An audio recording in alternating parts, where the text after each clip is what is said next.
Yale was a jerk, and yet we still loved him dearly.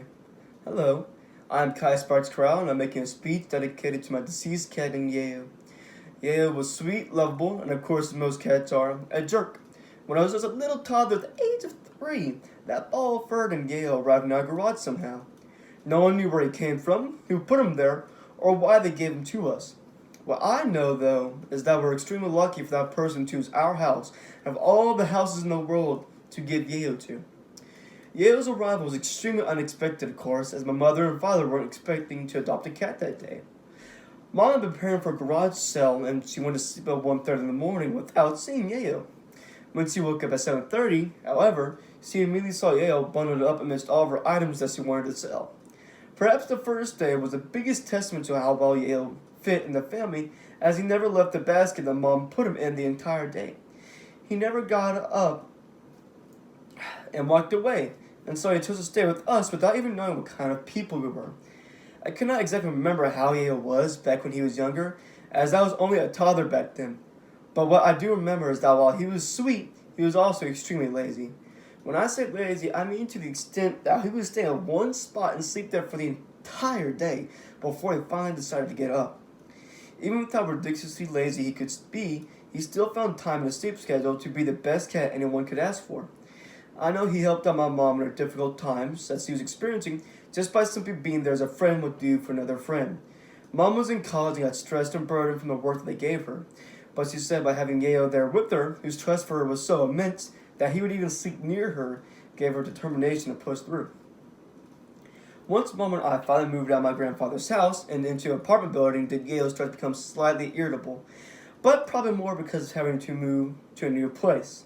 He had been in my grandfather's house for 2 years, and so of course he had gotten comfortable with his lifestyle there and did not want to change it. Although in reality he still stayed the same lovable lazy cat he always was. He found new spots to hide in when he wanted his private times. He found spots that the sun hit just right, so when it was a nice chilly day it felt like the warmth of God hugging him. And he also found new love for the newest addition to the apartment, which would be Mom's future husband.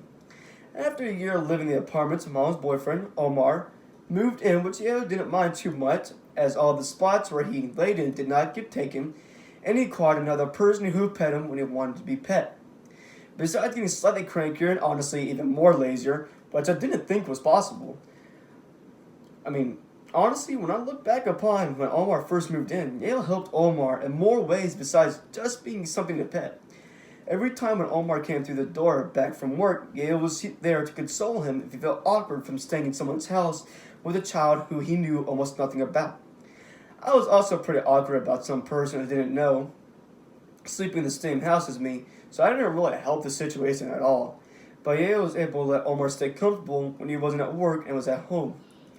Yale's favorite spots back at the apartment were probably the couch during the morning and afternoon, and when it got later in the day, he would be on my bed when I was outside playing with friends or just somewhere else. Nonetheless, he always stayed where the sun would hit him and keep him warm during cold times, or he would stay in the shadows to keep him cool during the hot times. He was an extremely smart cat when he didn't want to be, and surprisingly intuitive as to what was happening around him. When I say intuitive, I mean he knew what certain events were about to happen and recognized signs that meant what type of event. One certain case was that he began to understand that after Mom finished cooking, she would fill up his food bowl and often enough would be there and patiently wait on his food. Yale just knew about certain things like that, and I think he did the same thing for me when I was feeling downtrodden from school. Back in Lumberton, I didn't have a lot of friends, besides like one or two that I only had one class with, and so I always dreaded going to school because of that. Sometimes I would come home feeling sad from another grueling day of social outcasting, and Yale would be there to lift me up.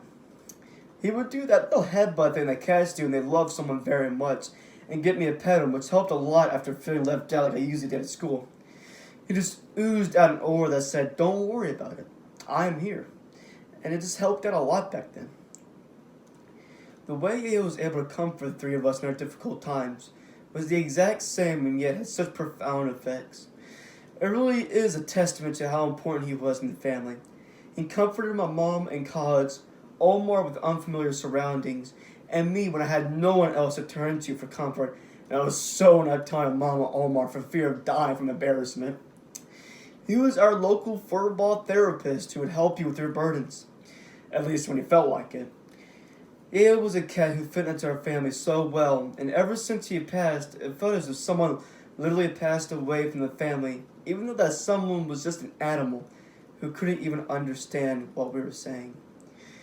We miss him quite dearly and thank him for everything he did for us. Thank you for listening to my speech, which was dedicated to Yayo.